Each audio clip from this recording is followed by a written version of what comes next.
All right. Hey, everybody. If you've watched a lot of my videos on the POD Insights channel, you know that I'm not an artist myself, and I source most of my print on demand graphics from various places, but I don't often create my own from scratch.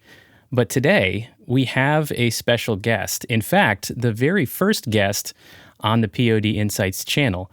Michelle runs the website and the Etsy shop Fiddles and Fern, and she offers a course called Procreate to Product that helps prepare new sellers to turn their Procreate designs into print-on-demand physical products or digital downloads. So we're going to be talking about more of a channel or a pathway for folks that are a little bit better at the actual artistic side of this than I am with Michelle today. So welcome to the channel. Thank you. Excited to be here and to chat. All right. Yeah. Thanks for being here. It's exciting to have a guest on the channel so that everybody doesn't have to just listen to me for once. So you help people learn how to take their designs that they create using Procreate, the iPad app, and then market them on print-on-demand products or digital products on Etsy.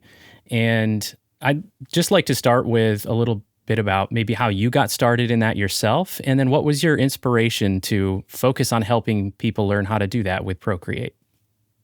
Yeah, so it all kind of started in the beginning of COVID when everybody, had all this time at home to figure out new hobbies and we didn't know what to do with ourselves. And so my husband had bought me an iPad because he knows I love drawing and I love hand lettering. And so I was just kind of playing around on it. And I knew I wanted to start an Instagram page just to kind of keep track of my drawings to see my progress over time. But then I started seeing other Procreate artists on Instagram. I was like, oh, their things are nice and I love their designs. But then I started seeing that they had their designs on different products. And that was really exciting to me because I was like, oh, this could be like a fun side thing that I could do. And so I decided that I was going to figure out how to sell my designs on products.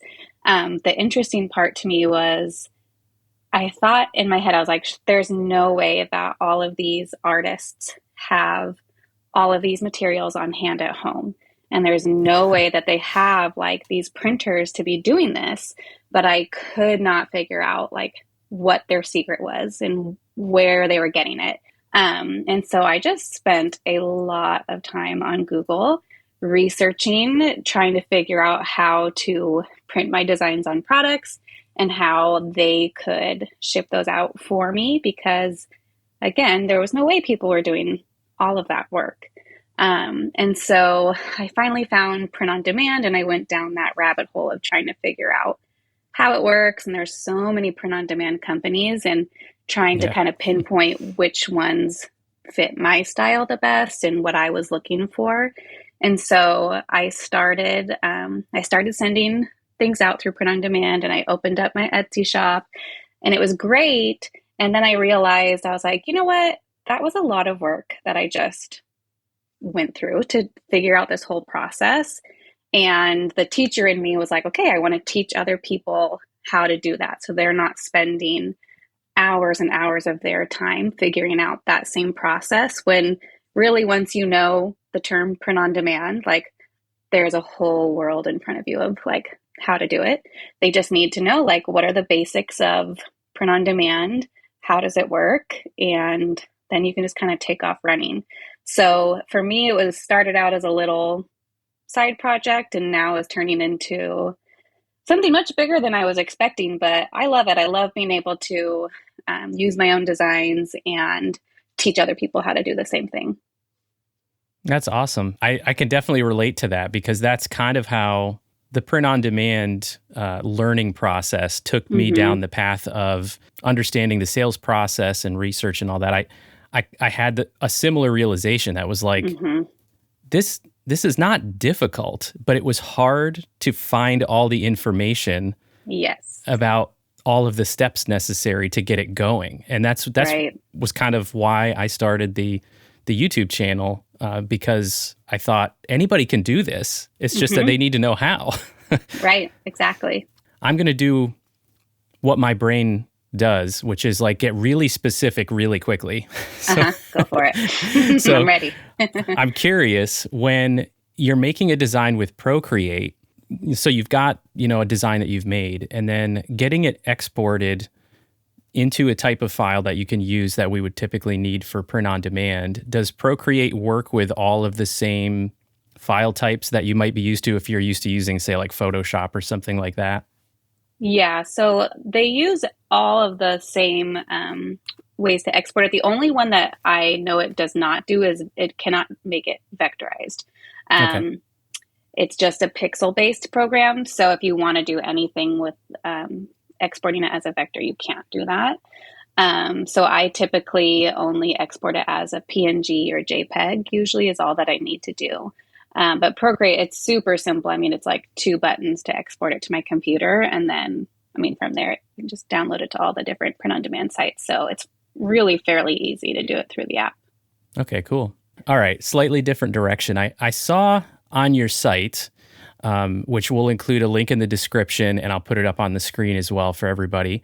I saw on your site some information about selling your designs as digital downloads as well. So not necessarily all Hmm. print on demand, but I know that there's a big opportunity on Etsy, especially on Etsy. In the last couple of years, digital downloads have kind of exploded. So, Yeah. so do you help your audience with that side of it as well if they're interested in doing like a digital download store? I guess a sub question to that would be, if somebody is interested in doing this with their designs that they create, would you recommend, like, what would their decision process be like as far as deciding, is this something I should do digital downloads or stick with Hmm. physical products, or maybe even do both? Because I don't think Hmm. I don't think there's a limitation on doing both in the same store, but Yeah. I've kind of, the digital products are not my area of expertise. I do have a second Etsy shop that's just digital products because I wanted just to kind of try them out and see like what kind of response I would get. And I feel like I'm not getting as high of a response with those because I don't have a lot. I know Etsy really likes shops that have like over 100 products at least, and I that shop just does not have that volume. So I haven't had the best success with digital products, but I know, like you said, they are huge right now. So I feel like it actually would be beneficial to just combine your digital products with whatever physical products you have on your Etsy shop. I think as long as they're in the same niche, if they're two totally different things, then maybe I would separate them and just try to really pump up the volume of digital products that you have. But in my course, I mean, I teach you kind of how to go from the taking your design and how to export it into Etsy and setting up your Etsy shop. There's a big chunk of it, though, that is that print on demand part of it, though. So that just wouldn't apply.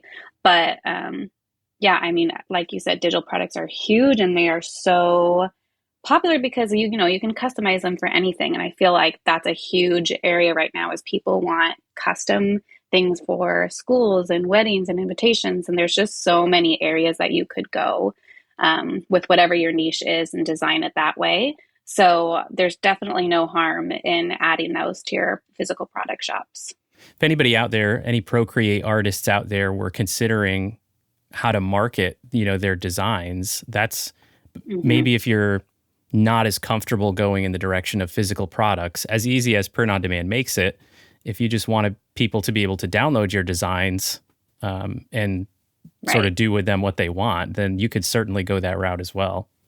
You mentioned as long as your designs are in the same niche a second ago. So does your process still include niche research and identifying maybe types of designs that are selling before the artistic process? Or do you focus more on the creative process and then sort of transferring that over to print on demand? So I'm Hmm. curious what that process looks like for you. Yeah, I'm stuck in the middle with that because I know that the right way to go is, of course, to pick the designs and the things that are going to sell well. But then the like emotional part of me is like, well, I really like this design, so somebody else has to like it too.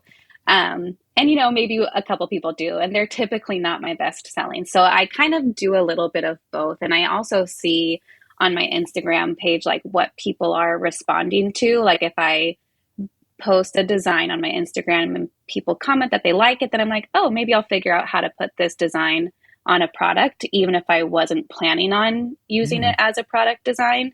So that's one way that I'm like, okay, this might be a good seller.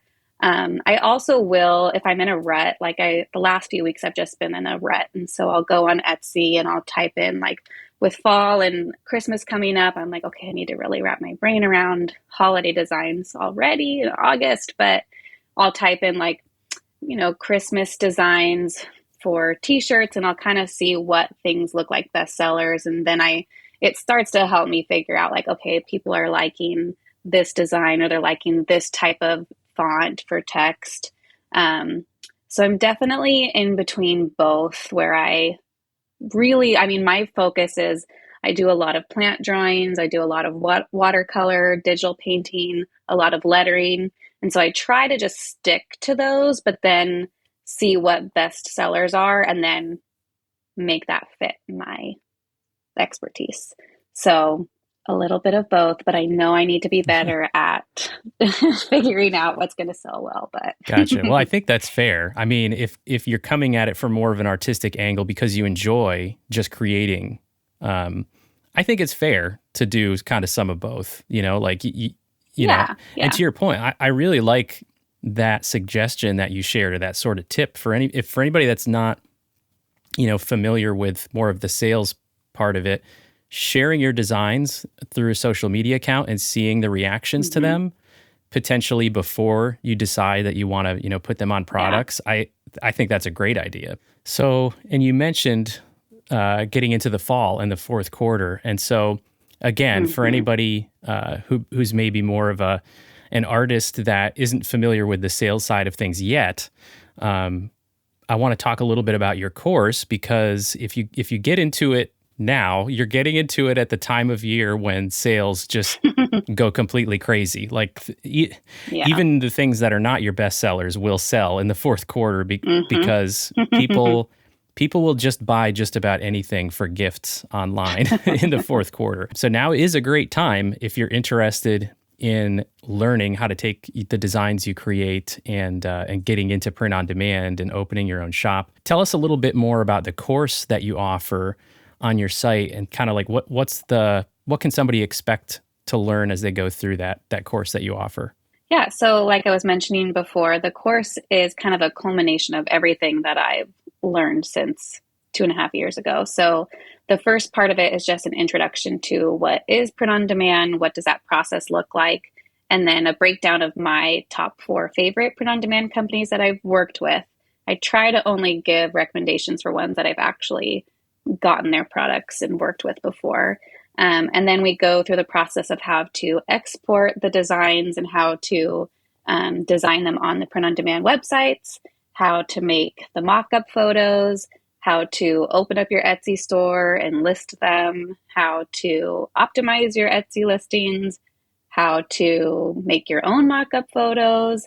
It kind of just takes you from the very beginning of the process of, how do I make my design on Procreate, all the way to when you get your first sale on Etsy, what does that look like? And how do you approve those orders through print on demand until it gets to the customer? So my goal is that anybody who is just starting, and even if it's not Procreate, I mean, it could be for anybody with any digital design, so Canva or Illustrator or Photoshop, anything, that they can take their designs and go through that process of being able to sell their designs. And then I think there's a module also, and I know that these 2 companies aren't print on demand, but I have a little module in there too of how to turn your designs into stickers, because those are also very popular right now too. Do you have an estimation for about how long somebody should expect to spend going through your course? I'd say you could get it done. I believe the total course, less than 7 hours, if they're going through the whole thing. But I mean, if they already have an Etsy shop established, it'll be faster. Or if they already have their designs ready, it'll be faster. So it kind of just depends on where they're at. But it's pretty straightforward. And then there's also a Facebook group of people who are taking the course as well to kind of have some people to talk through some of the things that they're learning. Awesome. Yeah, that's always good to have some conversation going about it, because one of the things I've learned in the last I don't even know how long it's been now. It's been over a year on the YouTube channel, but one of the best ways that people learn is just by the discussion and hearing what other people's questions are. Yes. Yeah, totally. You can get a lot from other Yeah. people if you just listen. All right. So before we wrap things up, Michelle, are there any sort of last minute tips you want to throw out there for any of the viewers? Yeah, so one thing that has been really successful for me is I like to purchase at least one product of all of my products to have sent to me at home so that I can take physical pictures of them. I've found that my listings on Etsy that I just use the mock-up photos from the print on demand website do not sell nearly as well as the ones when I have the sent or have the product sent to me. I think people really like seeing those photos in real life, in my like with my kids holding it or me having it outside, just something where they can see that it actually is a legit product. I think sometimes people see those mock-up photos and I think they know that it's, computer generated. And I think that kind of deters people from buying it sometimes. So I know print on demand usually, it's a low cost thing because you're just having it sent straight to the customer. But if you can afford to get at least one of the product to take pictures, and then you can use those pictures in your listing photos and on your social media. And then sometimes I'll use those products as like giveaways. And so they really are multi-use for me. And so that's my one piece of advice is if you can afford even not one of every product, but just a few so that people can see different lifestyle photos of them.